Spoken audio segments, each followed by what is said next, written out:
ప్రతిసారి బిగ్ బాస్కి రకరకాల మంది గెస్ట్లు వస్తూ ఉంటారు.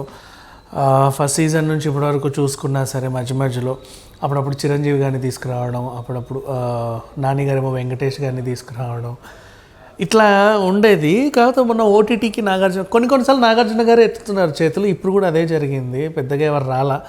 మహేష్ బాబు గారు వస్తారు అని చెప్పి చాలామంది చాలా రకాలుగా చెప్పినప్పటికీ మహేష్ బాబు గారు రాలేదు. ఆయన ఎందుకు రాలేదు, ఎందుకు డుమ్మాకుంటాడంటే యాక్చువల్గా మహేష్ బాబు గారు వస్తున్నారని కూడా వార్త రాలా. ఊరికే వస్తున్నారని ఆయన్ని చెప్పడం, మళ్ళీ ఆయన రాలేదని చెప్పేసి మళ్ళీ చెప్పడం, ఇది ఎంతవరకు న్యాయం యాక్చువల్లీ? సరే, ఏదో ఒకటి జరిగింది. ఇకపోతే రవితేజ గారిని తీసుకురావడం వెనుక కూడా మంచి ఇదే ఉంది. ఆయన కూడా తన సినిమా ప్రమోషన్స్ కోసం వచ్చినప్పటికీ అమర్దీపం ఉన్నాడు కదా, అమ్మో ఇదొకటి భలే జరిగింది. నువ్వు బయటికి రా, నువ్వు 7 సెకండ్లలో బయటికి వచ్చావు అంటే రవితేజ గారి సినిమాలో నీకు ఛాన్స్ ఇస్తాను అని చెప్పాడు. అఫ్కోర్స్ అది మనకి తెలుసు, వాళ్ళు అట్లా చేయరు, పంపరు, ఉంచుతారు అని. కానీ ఇక్కడ అమర్దీప్ 8 సెకండ్లు అయితే ఎలాగూ గేట్లు మూసేస్తారు. ఇదేదో భలే ఉంది. మనం వెళ్ళినట్టుగా యాక్షన్ చేసామనుకో, వెళ్ళినట్టు ఉంటుంది, వెళ్ళనట్టు ఉంటుంది అని చెప్పేసి అసలు భలే డ్రామా ఆడాడు. 1/2 సెకండ్కి ఒక అడుగేసుకుంటూ గేట్ దగ్గర రావడం, మళ్ళీ దాన్ని ఏదో గుర్రపు వేగంతో అని చెప్పి జనాలు రాయడం భలే అనిపించింది.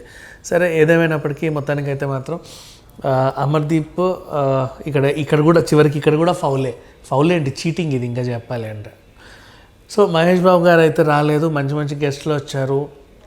ఫైనల్ సీజన్ చాలా బాగా జరిగింది. అండ్ బోలే షావాలి గారు కూడా రకరకాల పాటలతో అలరించాడు.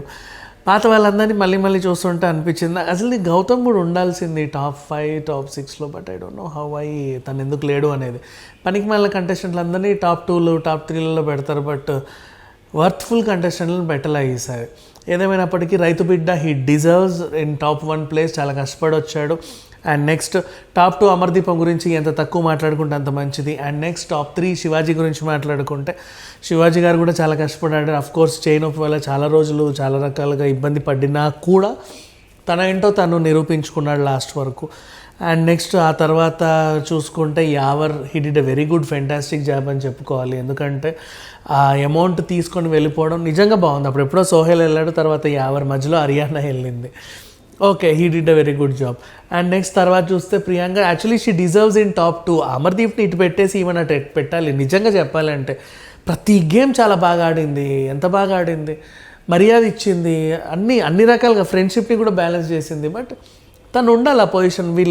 ఈ స్టార్మా ఒకటే అసలు తను పెడితే ఇంకా బాగుండేది, టాప్ 2 కలకల్లాడేది. బట్ ఏంటో వీళ్ళు అలా బెటర్. ఆమెకు ఓట్లు కూడా రాలేదు తర్వాత సంగతి. అర్జున్ ఇకపోతే టాప్ 6 గురించి మాట్లాడుకుంటే ఈ అబ్బాయి నిజంగా ఫస్టే వచ్చి ఉంటే ఈ పాటికి నిజంగా అమర్దీప్ బదులు అర్జున్ని పంపించినా కూడా టాప్ 2లో అర్జున్ ఉండేవాడు. మంచి గేమ్స్ ఆడతా, చాలా బాగా ఆడతా. ఎందుకో అలా చేశారు, అర్జున్ని తీసుకురాలేదు, లాస్ట్లో తీసుకొచ్చారు. మనకు తెలుసు మధ్యలో వచ్చిన వాళ్ళు ఎప్పుడు మధ్యలోనే వెళ్ళిపోతారని. అలాగే అర్జున్ని చాలా బాధగా పంపించాం. కానీ he deserves in top 1, top 2, top 3, even top 1 also. Title కూడా గెలవచ్చు. నిజంగా అర్జున్ వచ్చిన టైటిల్ కూడా గెలిచేవాడు చెప్పాలి అంటే పల్లవి ప్రశాంత్కి ఒకటి ఉంది కదా, శివాజీ బానిసవా, ఇదా డిపెండెంటా, ఇట్లాంటి చిన్న ఉన్నాయి. బట్ అర్జున్కి అసలు ఏమీ లేవు, క్లీన్ జీరో. అంటే మధ్యలో అరిచాడులే 1-2 సార్లు పల్లవి ప్రశాంత్తోనే, నువ్వు తల ఊపినా ఊపకపోయినా ఊపానని చెప్పి అబద్ధాలు ఆడడం, చిన్నవి కామన్లే, అందరికీ ఉంటాయి. కానీ గేమ్స్ చాలా బాగా ఆడాడు, మైండ్ గేమ్స్ చాలా బాగా ఆడాడు. ఆ సౌండ్స్ విని పేరు రాయడం చాలా బాగా ఆడాడు. ప్రతి గేమ్ బాగా ఆడాడు యాక్చువల్లీ చెప్పాలంటే. సో అట్లా హీ డిజర్వ్స్ అని చెప్పుకోవచ్చు. మంచి వాళ్ళు వచ్చారు ఈ సీజన్. కొంచెం అమర్దీపం, సందీపం లాంటి వాళ్ళు కూడా, తేజ లాంటి వాళ్ళు కూడా ఉన్నారు. సరే, అట్లాంటి వాళ్ళు కూడా ఉండాలి. ప్రతి సీజన్లో అలాంటి వాళ్ళు ఉండాలి, ఇలాంటి వాళ్ళు ఉండాలి, అప్పుడే బాగుంటుంది. సో మహేష్ బాబు గారు రాకపోవడానికి మాత్రం ప్రత్యేక కారణాలు ఏమీ లేవు. ఆయన వస్తున్నానని ఎవరికి చెప్పలేదు, నేను రావట్లేదని ఎవరికి చెప్పలేదు. జస్ట్ వీళ్ళే కావాలని వచ్చినట్టు రానట్టు రకరకాలుగా ప్రొజెక్ట్ చేశారు. వీటిని మాత్రం ఎవ్వరు కూడా అంత ఇదిగా సీరియస్గా తీసుకోవాల్సిన అవసరం లేదు. Anyway, thank you so much.